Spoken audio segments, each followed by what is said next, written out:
His computer. Greetings all, it's Gerald Clark with Seventh Planet Broadcasting on December 26, 2019. And I'm here with my good friend, almost feels like a brother to me, honestly, Donnie Buswell. You go by Donnie or Donald? Which one? Donnie is more of a general from friend to friend, but Donald, I prefer, like when we're talking here right now. Yeah. Donald, so it's pretty much the way I'd like to do it. That was actually my brother's name, was Donald. I know. Yeah, so that kind of trips me out. Anyway, we had a past history together in that we kind of connected from a little bit of our Army past. Do you remember that? Yeah. And how that started? So I'll tell you my side of it is I saw these incredible pictures from a soldier who was stationed in Babylon in the Green Zone, right?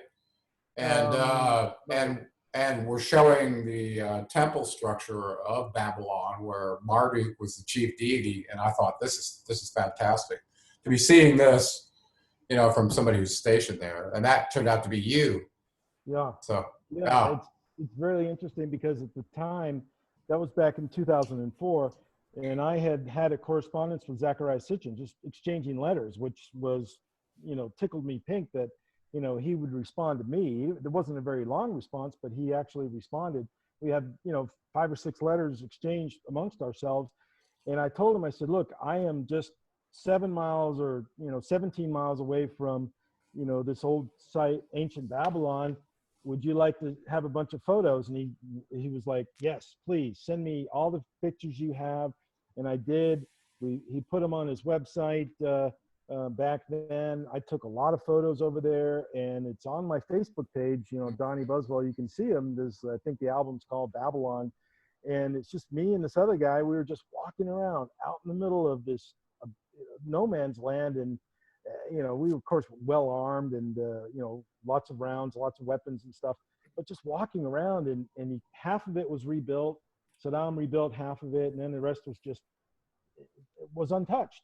Big mounds of stuff, big mounds of things. I'm just walking around and thinking, man, here I am in the place that Sitchin was talking about, and there's no Iraqis out there. There was the little museum guy, but he was more than willing to let us go out there and look around. Some was restored, some not. It was just unbelievable. And then seeing the river right there, and then the river over here, both rivers, the Tigris Euphrates. Just amazing stuff, and an opportunity of a lifetime. And I cherish those memories, cherish those photos, and I even more cherish the opportunity to share it with you and other people. Yeah, well, you were kind of unique, though. A lot of people that were over there with you didn't have any interest in ancient history or the story of these beings or how it might possibly connect to their own realities or their lives in terms of their religion, beliefs.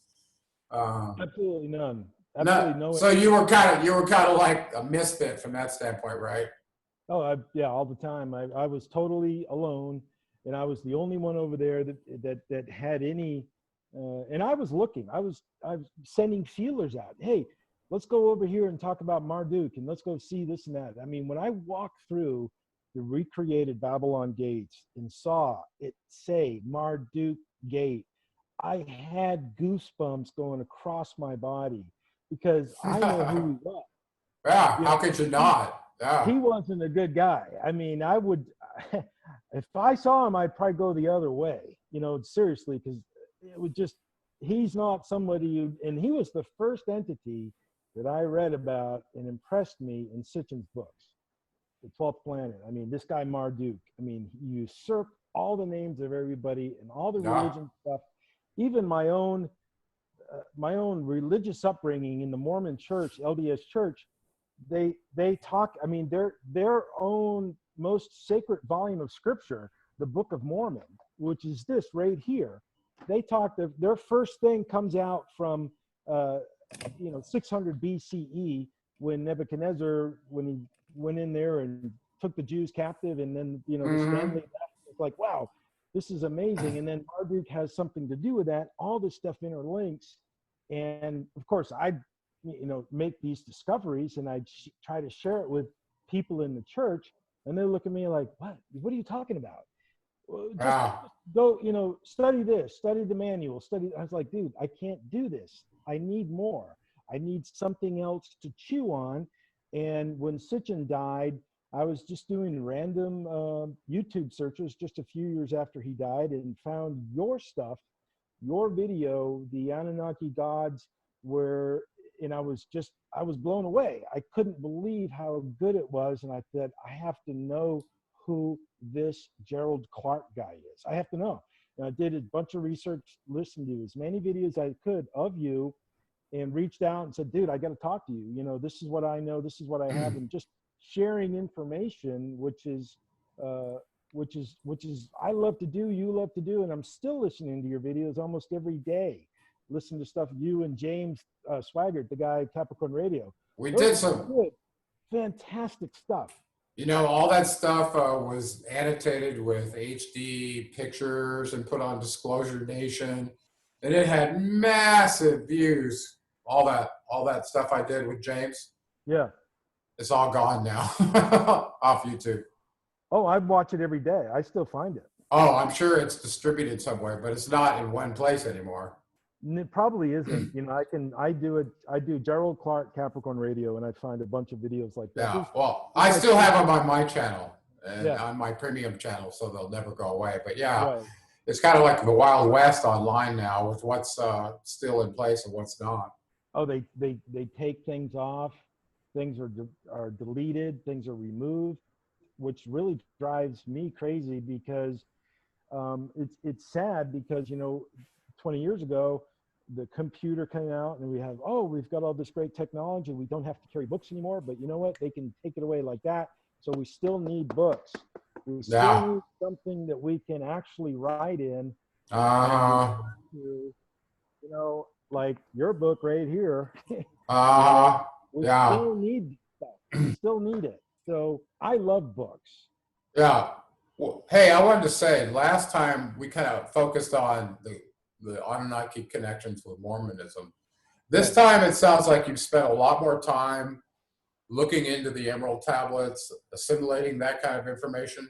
Do you have any real burning questions that you want to talk about from those tablets or anything else related to that material? Because I know you spent a lot of time on it. Well, since you and I last did this, face to face, we could actually talk at each other about this and that, Facebook messages, things like that. So to answer your question, can you hear me okay? You cut out there just for a little bit. You were warbly, just so you know. Okay. The internet connection went down a little bit, but it still appears to be there. But okay. You spoke numerous times about the Emerald tablets, and it goes back to your first experiences when you were kicking the ball, getting walnuts down in Arkansas, and you saw that. Are you seeing that flashing light, or is that just me? No, it's just you. Oh, that was so weird. My whole screen was flashing back and forth, back and forth. Oh, okay. Arkansas kicking a ball up into the tree to knock walnuts down. Yeah, okay. Right. From that, chronologically, when you saw the spaceship, whatever it was, that's a fantastic story. I would love to know more about that. But later on in your audios, you talked about the Emerald tablets. And I listened to them for the first 5 or 6 times. It was like fingernails on a chalkboard. It didn't make any sense to me. It was gibberish. I couldn't understand it.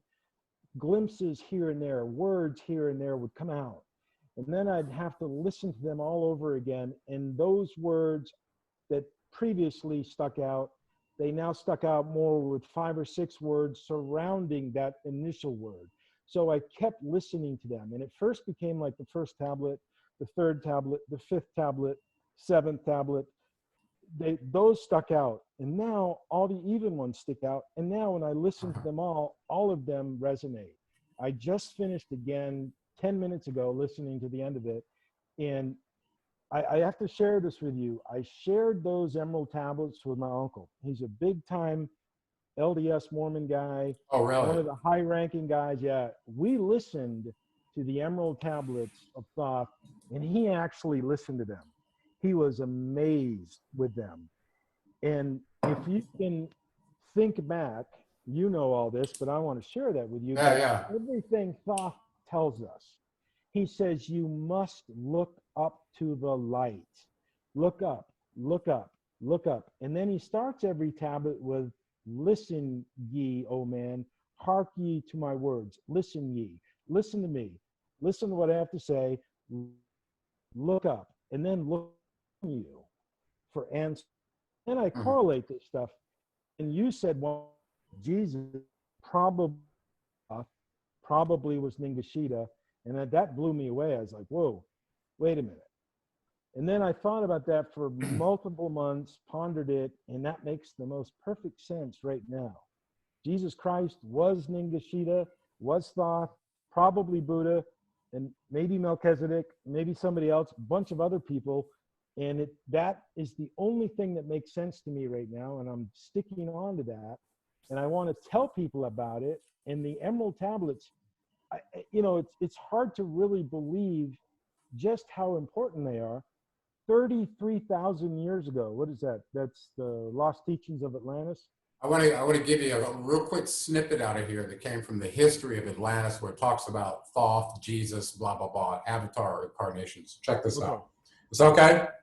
Okay. Yeah, go ahead. Okay, this is on page 76 from the history of Atlantis, which starts on page 74. It is fantastic. You got to reread that.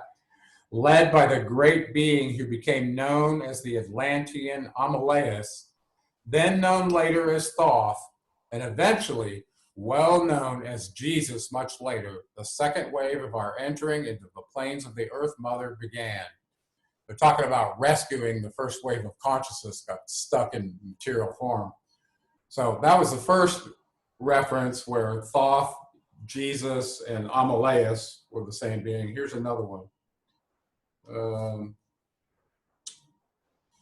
Okay.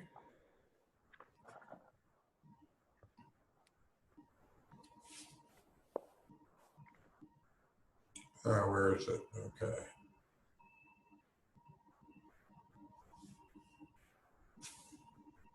Okay.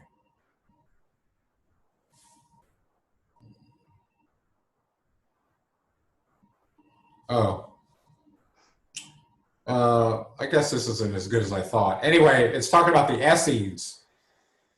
The purpose of the Essene community was specific: to live a strict spiritual life as pure and disciplined as possible in order to provide the ultimate physical vehicles for the final incarnations of the beings that was Master Thoth and his soulmates. This latter incarnation became known as Jesus in the male. Okay, so there's another one. There's several references to Thoth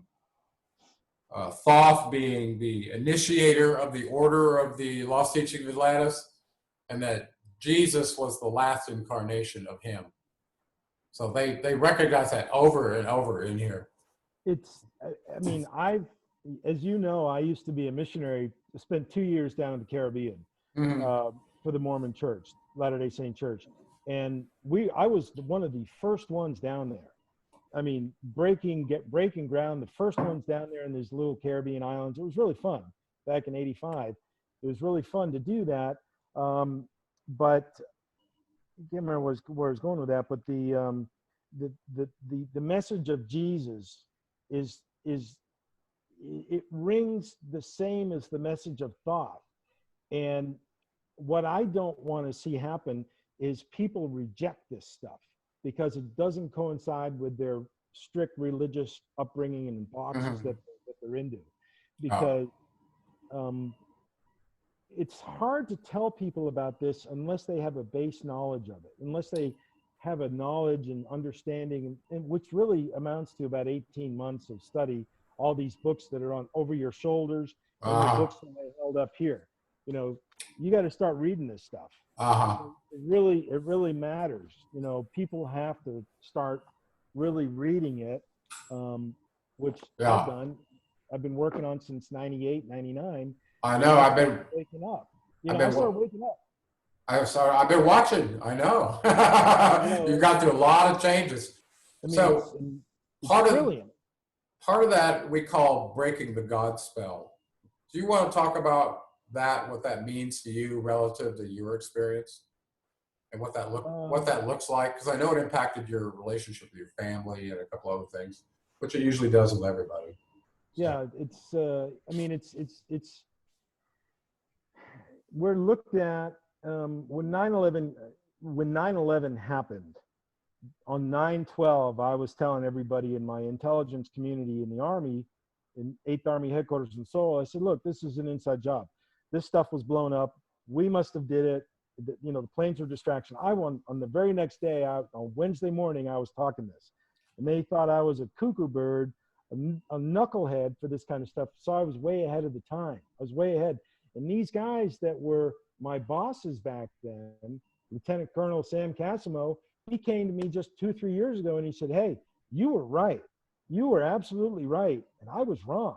Way back then when 9/11 happened, you were on spot. So I think that this material that we study, that you and I have a bond over, helps us become quicker in certain things. Art Bell, many years ago, he said there was a quickening happening. This is in the late 90s. He said, things are starting to happen on the earth. People are waking up. People are getting smarter. People are getting dumber at the same time.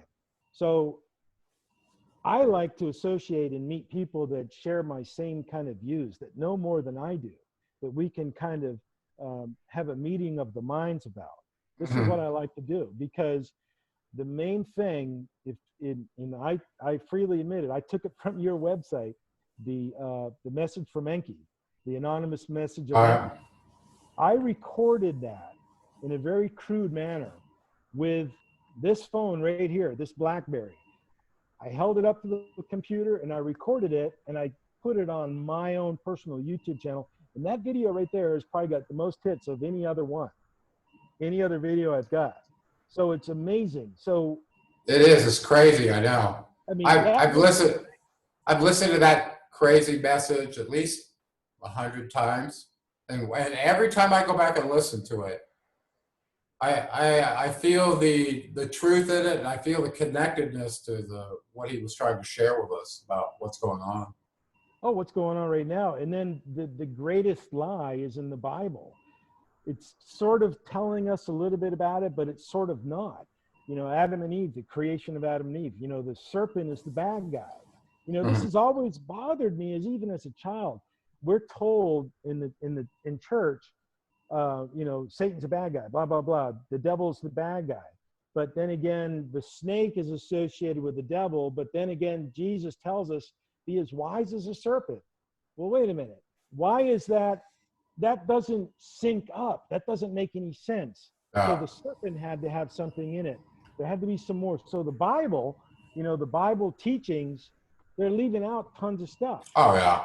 Yeah. tons of stuff. But, and Yeah. then you said it exactly correct. You said Enlil had editorial control over the entire Old Testament, which is absolutely truthful, and even the New Testament.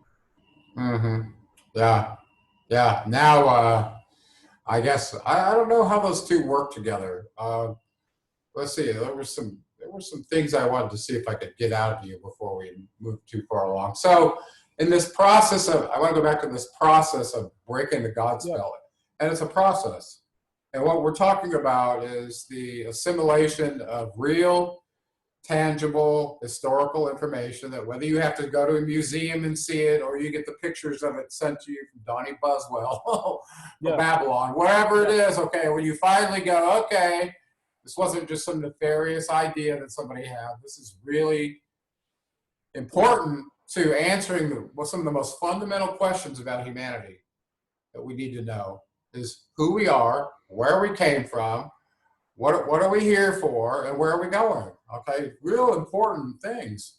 And you can't answer that without knowing this information. You You can't. cannot. And I will that's say this.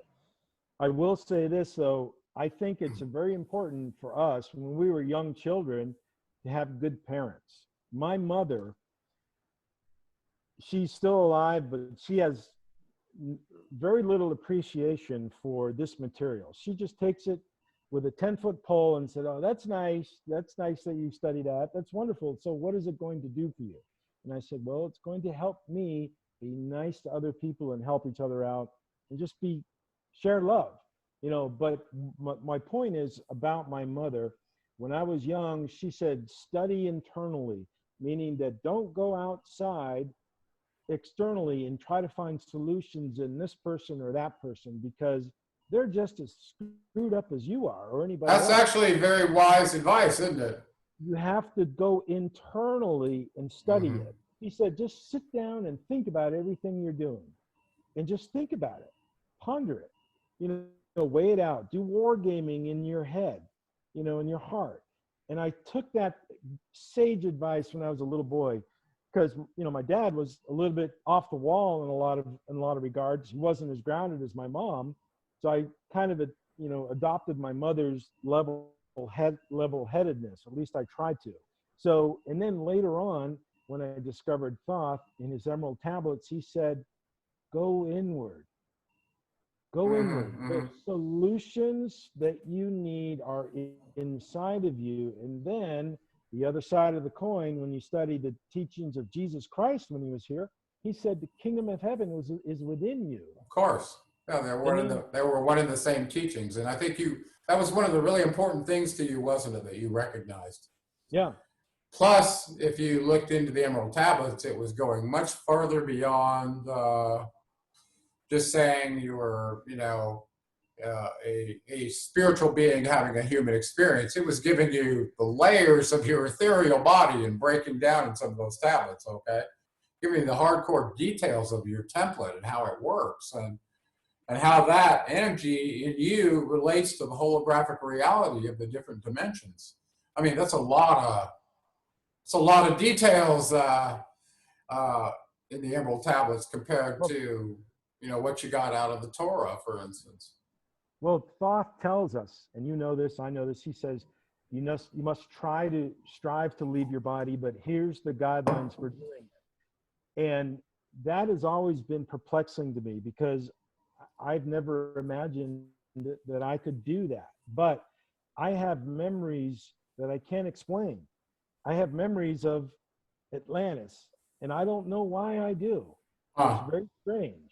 It's very strange. It's like I know people from there, and it's like, wait a minute, maybe we're just living this over and over again. And here we are later in the what, fourth year of Age of Aquarius, and it's now we're opening up. We're becoming more aware, and we're seeking out fellow like-minded people, which is what I like to do. That's why I'm talking to you now, you know, and that's why I tell my friends Renee and everybody about you and this material.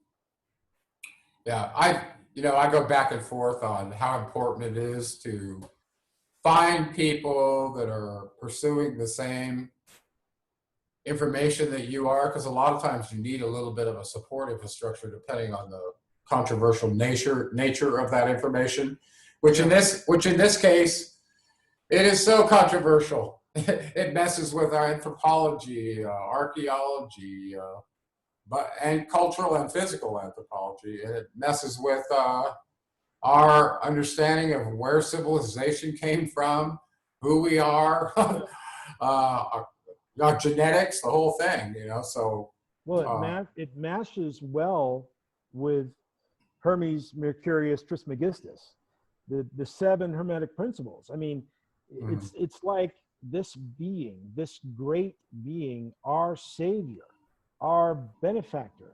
It's like he comes here at a certain period of time and he teaches all this stuff, and then he's gone. And he goes to us again in another time and teaches the same stuff with a different spin, maybe tailored a little bit better for the intelligence of the population. Yeah. So when you correlate the Hermetic principles to the Emerald tablets of Thoth and the gospel of Jesus Christ, you go, wait a minute, this is all the same stuff. It's the exact same thing. And then when you boil it all down, it equates to be kind to one another. It equates to help out your fellow man. That's what it's all about. That's the only thing that matters. Like when I always imagine this, I talk to my friends about this. I said, when you die, or your friend dies, or your grandfather dies, or this old person dies, look at their funeral. You know, the money that they made or they did not make doesn't really matter at all when you're dead. What matters is how you as a person felt when they were around that person who is now dead. And that's and that equates to me the same thing what Jesus Christ taught. You got to be nice to one another. You got to be kind to one another. Yeah, And that's absolutely. what it all boils down to. The Emerald Tablets, the Hermetic Principles, even Count Saint Germain, whoever that was, that might have been Thoth, another iteration of Thoth. He was doing the same stuff. And I want to ask. Whoa, I think we had a little break up there. I wanted to ask you a question. Yeah. Is it frozen still? Oh. No, I'm okay. Oh, there we go. Yeah. So, and I know this may have happened to you a long time ago, or I don't know. But at what point did you finally believe that you are an immortal energy being that never dies? It changes avatar forms, but you're eternal. All energy is eternal. It's neither created nor destroyed. It only changes state.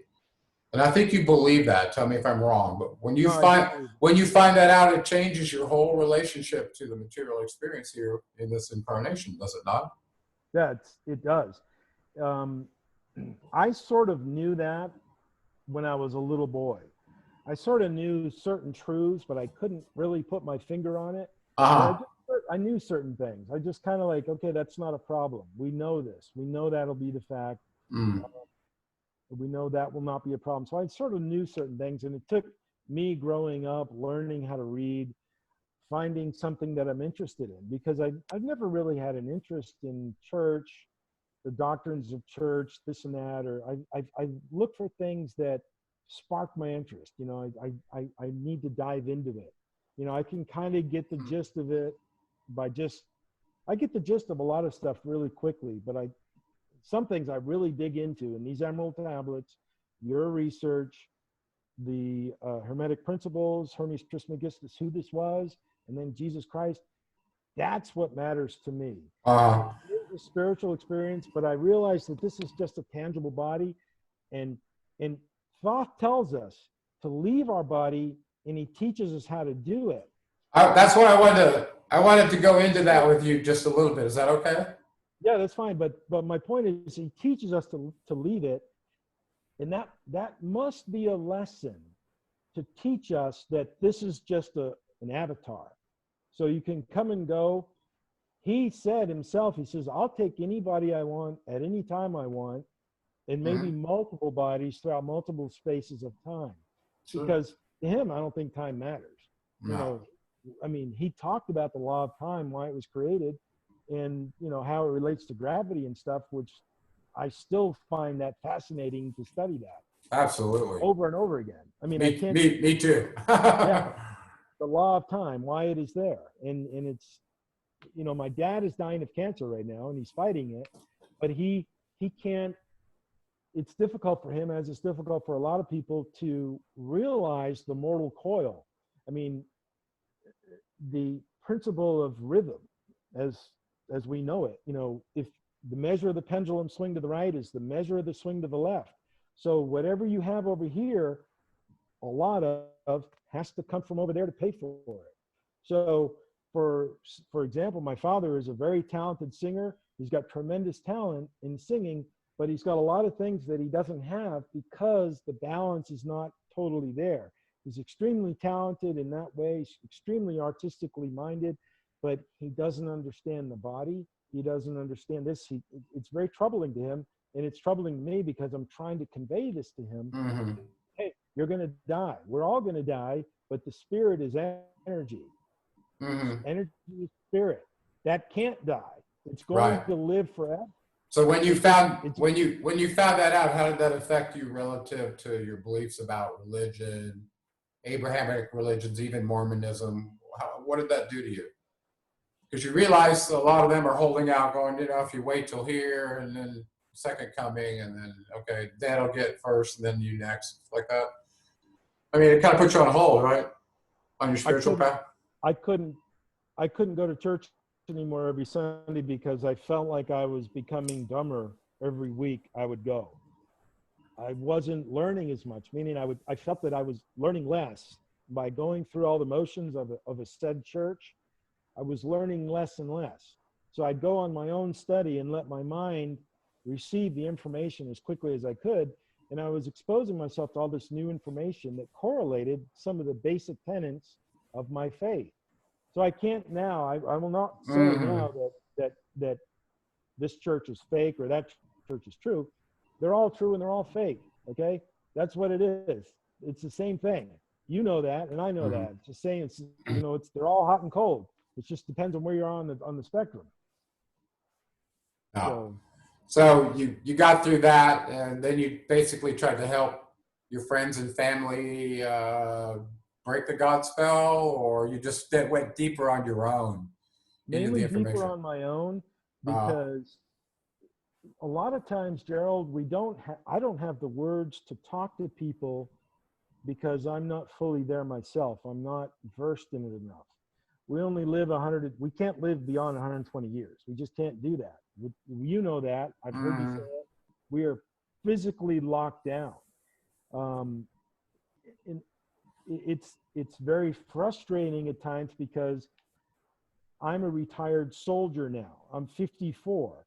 I wish I could go back in my early Army days when I was in my mid-20s. I would do things a lot more differently, now than I did then.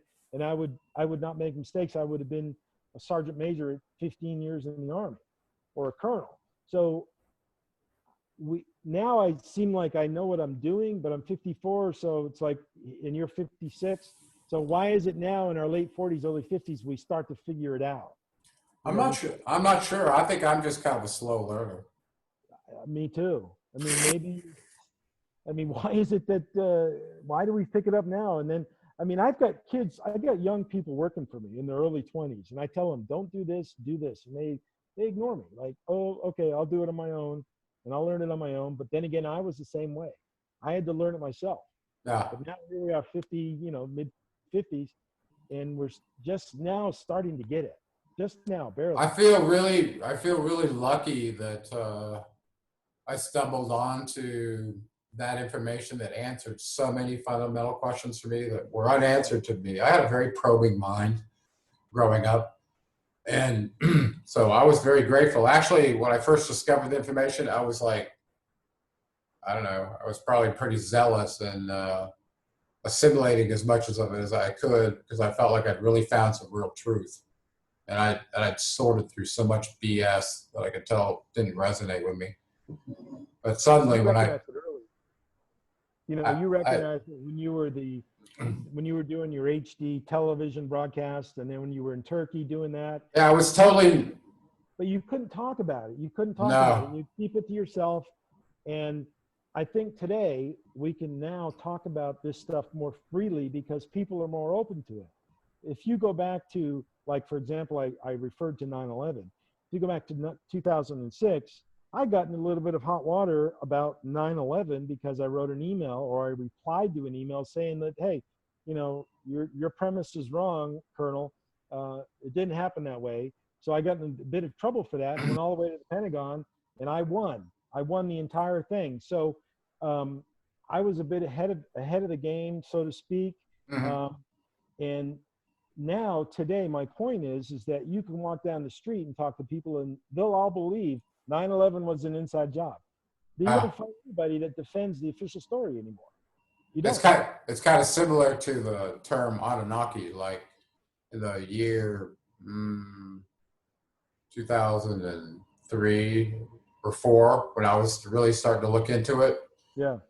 There was nobody that they hadn't done the Ancient Alien series yet, and the only person that was getting lambasted for not translating it correctly was Sitchin about that time, if you remember. Well, so you remember movies. I remember you and James talked about this.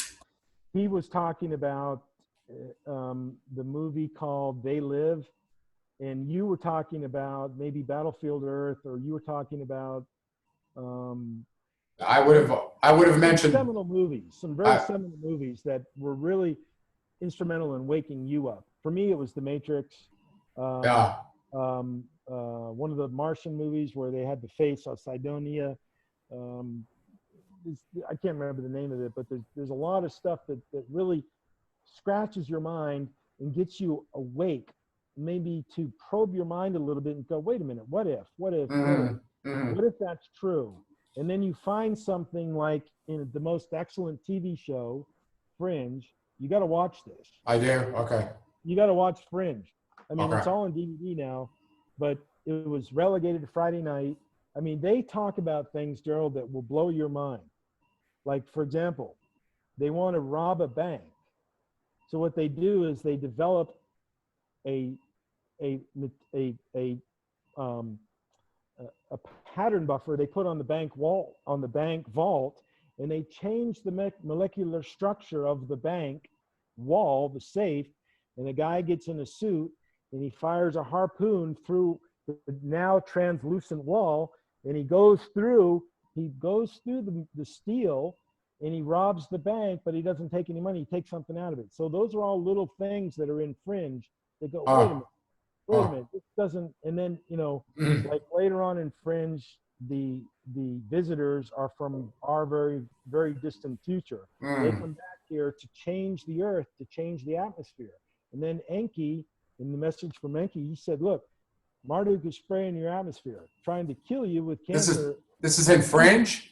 Well, it is, but they don't talk about it. In season five of Fringe, they come from the future and they change the atmosphere so they can live in it to keep us from seeing the sky. That's in Fringe. Wow. Nobody knows it except people who are woke up to and that makes me think, well, who are these writers that would write this stuff? Where do they get these ideas from? So that's something you got to put on your bucket list to watch Fringe. You know, okay, it's really good. Yeah, I was going to tell you on page 114 of my book, Seventh Planet.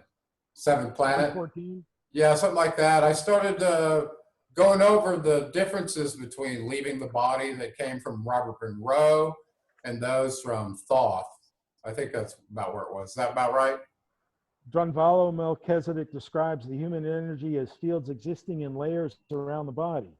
Well, in that vicinity, either before that or right after it, where it's talking about an oob. Yeah, Monroe. Yeah, that's it. Yeah, 115. Okay. Yeah.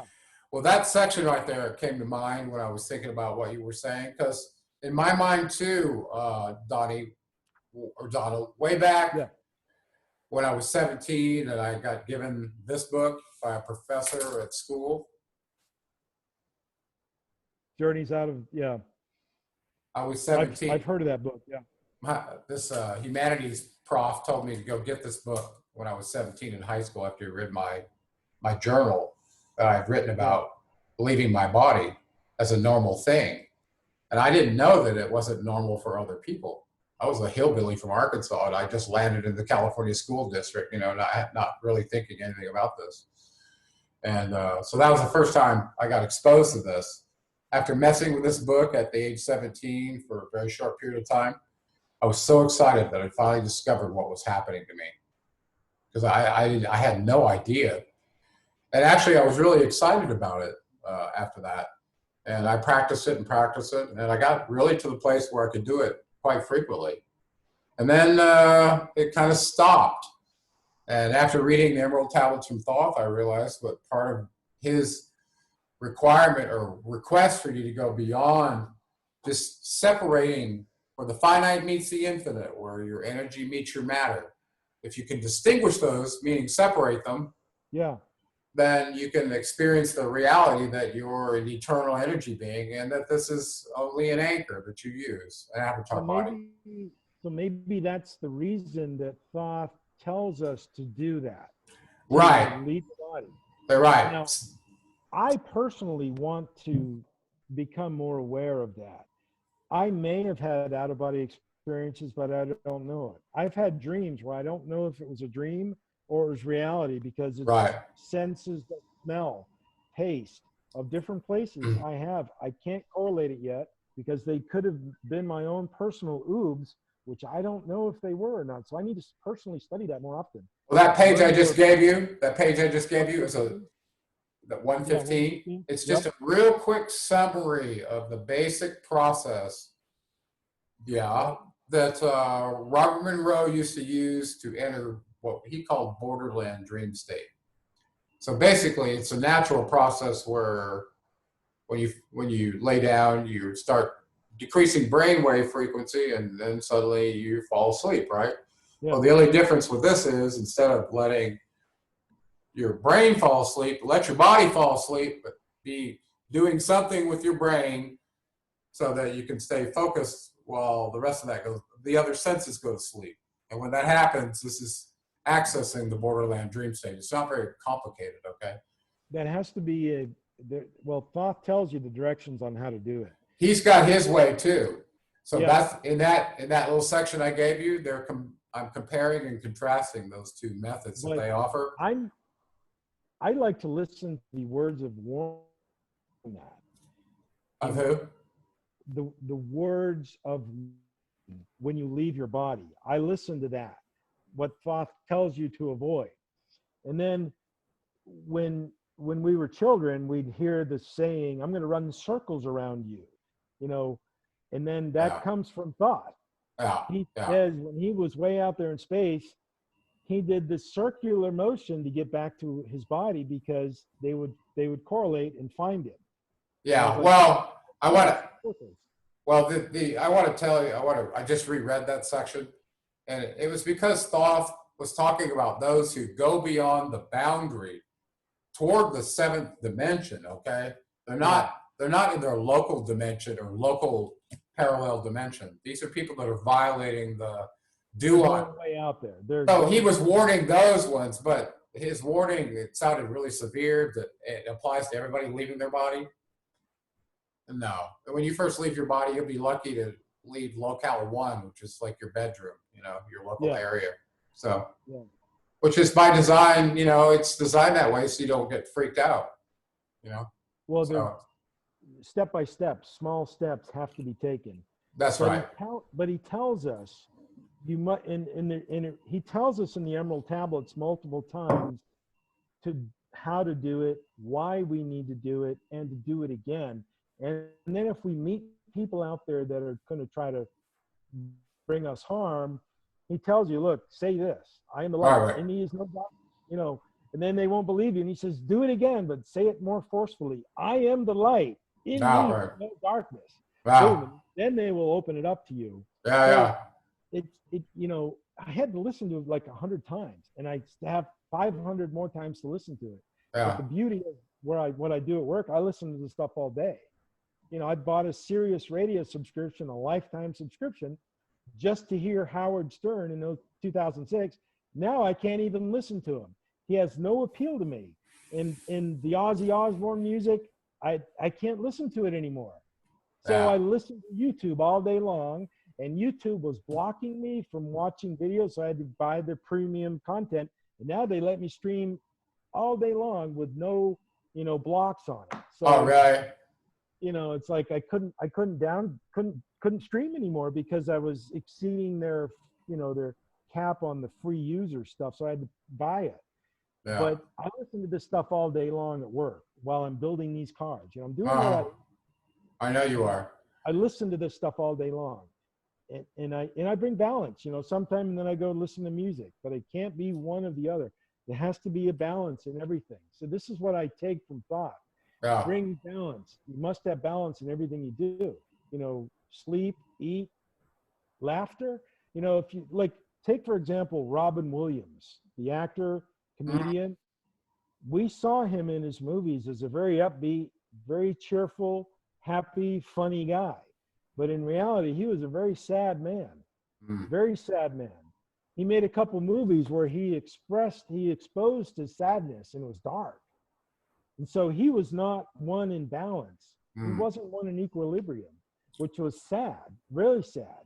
And then he killed himself, a few years ago. So people like that are good examples of how we need to maybe not be and not try to be like that. Try to be balanced, have adequate humor, have adequate solemnness. Don't eat steak every day, eat vegetables every day, and then balance it. I know you're a vegan, but it's all balanced. From point of view. Hmm. That's what I think we should try to do. Well, you've learned a lot of stuff since we've last met. Is there any specific thing you want to share with your peer group, my listeners, anything as far as what's really impacted your life relative to this process and that it could possibly help them besides going vegan, which I agree with? Okay. I've been vegan for more than 10 years. Krista has as well. Right. I don't know. It's not just a diet fad. It's one of those things. Once you make a decision energetically, you're different. You can't go back. Yeah. Right. So, I know you're vegan. I'm not, and I haven't really considered it that much, but I don't eat too much of meat. I don't eat too much of anything. I just try to leave balance. So, but what I would like to say is that I am just at the beginning of my search, at the very beginning of my research and understanding. And I don't know where I'm going to go with all this, but I know that I think I'm going in the right direction. I have you as a friend. I have all these other people who are friends, and we're all in our various levels of understanding. And if we can be a benefit to somebody else, because as you know, our friend Renee, she told me, she said, the law of attraction is real. As you think, it'll manifest. And then it goes back to what Jesus said, watch your thoughts. Don't think things. Thoth said the same thing. Watch your thoughts, because we have the power to manifest things. We have more power than it wanted us to have. yeah, I think we underestimate the power of our thoughts. Very much so. I agree. So where I'm going with this, I would just like to get more people involved in this material, but they can only do it if they have an inner spark and an inner hunger for it. And I think more people are getting it now that we are in the age of Aquarius, and we see these massive changes in the world. And I think they're good changes. They're good changes. It's going to be painful, but I think they're good changes. And I'm not getting political on this at all, because you can't. I mean, politicians come and go, but I think the message is going to be that humanity is coming up. Humanity's waking up. I see it just when you look back 20 years and you go, whoa, where have we come in 20 years? You know, since like the Matrix movie came out. Now, I will say this one more thing, Gerald, before we go.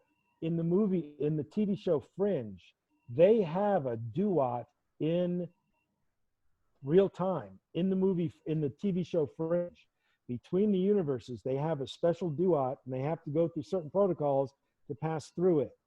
And when I watched it, I didn't understand Thoth and the tablets, but thinking back on it, I was like, whoa, that's stuff that Gerald needs to see. The transversion between universes, and you know, it's like, whoa, this is like big stuff. You know, it's very important stuff. Yeah. So where I like to see this go, I'm going to keep reading your books, keep listening to your old audio messages on YouTube. It's good stuff, and I encourage all my friends to listen to it. All my family. Well, maybe you'll start your own podcast or something this year. I don't know. What do you have in mind? Well, I do want to write, and I am a good writer, but I need to feel the motivation to do the writing. And then when I feel it, it comes out like a fire hose. My fingers are just going crazy, and I don't know what I'm writing. And I look back, I go, whoa, that was pretty good. You know, I used to write a lot of insums and intel stuff in the military, but I have a lot inside of me, but I do want to write. And I think that's what I'm going to try to do in 2020, correlate a lot of Mormon stuff to this Anunnaki stuff. And this book right here,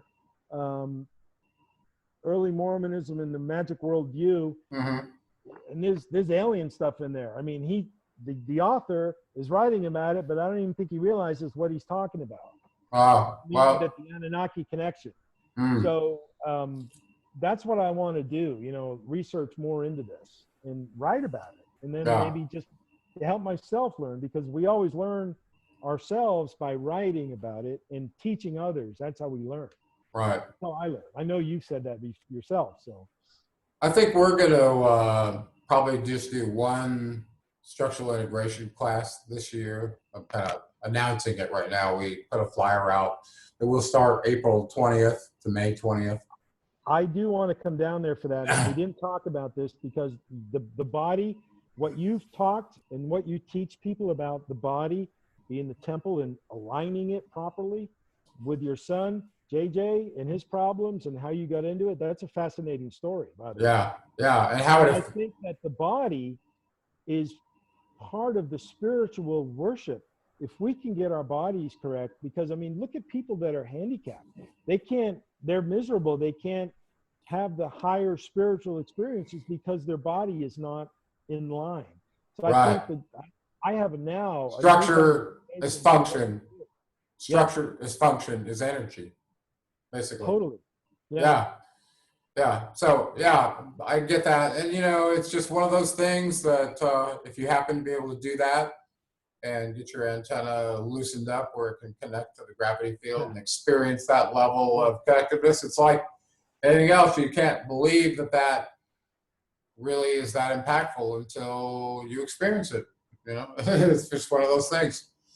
So it would be on a list of things you had to do in my book to get as far as you could go in this life. Yeah.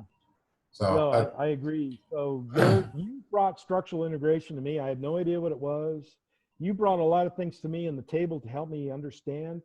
But you and we're brothers from a different mother. Your mother's the same as my mom. I know. I We know. talked about this before offline, but I use my mom as a touchstone as to what the limits of sanity is. Meaning, she'll tell me, "Look, you know, you're way off base," and that usually means I'm going in the right direction. So, Yeah. Yeah. but Well, she always comes back later and says, "You're right. You're right." you look happy, healthy, Thanks. well adjusted at 54. Yeah.